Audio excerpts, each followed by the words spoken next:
আসলে গ্রামটা অনেক সুন্দর। আমরা যখন গাড়ি থেকে নেমে হাঁটছিলাম তখন দুই পাশে সারি সারি কাঁঠাল গাছে অসংখ্য কাঁঠাল, খুবই সুন্দর দৃশ্য ছিল। তারপরে ছিল সুপারি গাছ, আম গাছ, সবগুলোতেই ছিল ফল ফুলে ভরপুর।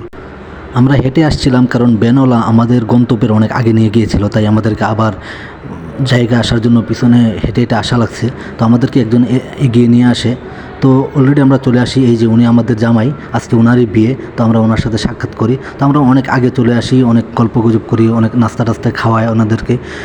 তাদের যে মূল মেহমান তারা এখনও আসেনি, তারা আসলে খাবার দাবারের পর্ব শুরু হয়। তো আমরা প্রথমে গল্প এবং বাইরে আড্ডা দিয়ে কাটাই। তো যখন মেহমানরা চলে আসে তখন খাবার পরিবেশন করা হয়, আর আমরা জামাইকে সাথে নিয়ে খাবার খেতে বসি যাতে করে আপ্যায়নের কমতি না হয়। আমি জামাইয়ের পাশেই বসি।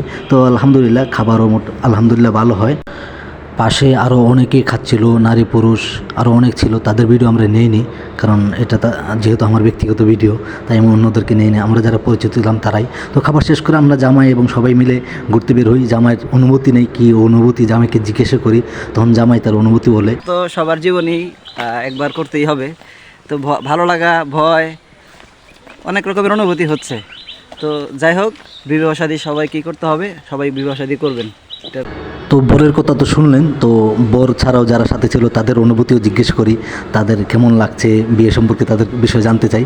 তারাও অনুভূতি বলে, কিন্তু তাদেরটা আমি আপনাদেরকে শোনাচ্ছি না, আমি নিজেই শুনেছি।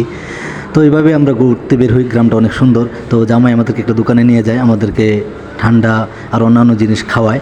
তো অল্প কিছু খাওয়ায়, বাকি ট্রিটটা ঢাকায় এসে দিবে আমাদেরকে, তাই আমরা তখন আর বেশি খাইনি। তো শেষ পর্যায়ে আমাদেরকে অন্য জায়গায় চলে যেতে হয়। আমরাও জামাই থেকে বিদায় নিয়ে নেই, আর বেশিক্ষণ সময় থাকিনি যেহেতু বিকাল হয়ে গেছে। তো জামাই থেকে বিদায় নিয়ে আবার একটা ভ্যান গাড়িতে চড়ে আবার আমরা রওনা দিই একটা মসজিদ, যেটাকে বলা হয় টাঙ্গাইল 201 গম্বুজ মসজিদ। তো ভ্যান গাড়ি দিয়ে আবার রওনা দিই সেদিকে। এখান থেকে কয়েকটা ভ্যান চড়ে যেতে হয়।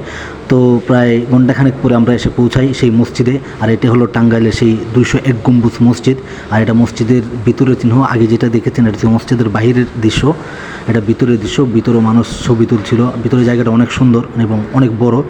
আর এটা হলো মসজিদের উপরের ছাদের দৃশ্য, যে গম্বুজগুলোর জন্য মসজিদটা প্রসিদ্ধ। সব মিলিয়ে 201টা গম্বুজ আছে। তো যেহেতু আমি বেশিক্ষণ ঘুরতে পারিনি বা আমাদের সময় অল্প ছিল, মাগরিবেরও প্রায় সময় হয়ে গেছে। তো অল্প সময় যতটুকু ঘুরে দেখার ততটুকু ঘুরে দেখেছি। তো ততক্ষণে মাগরিবের আজান হয়ে গেছে, মাগরিবের নামাজের জন্য নিচেও চলে আসি।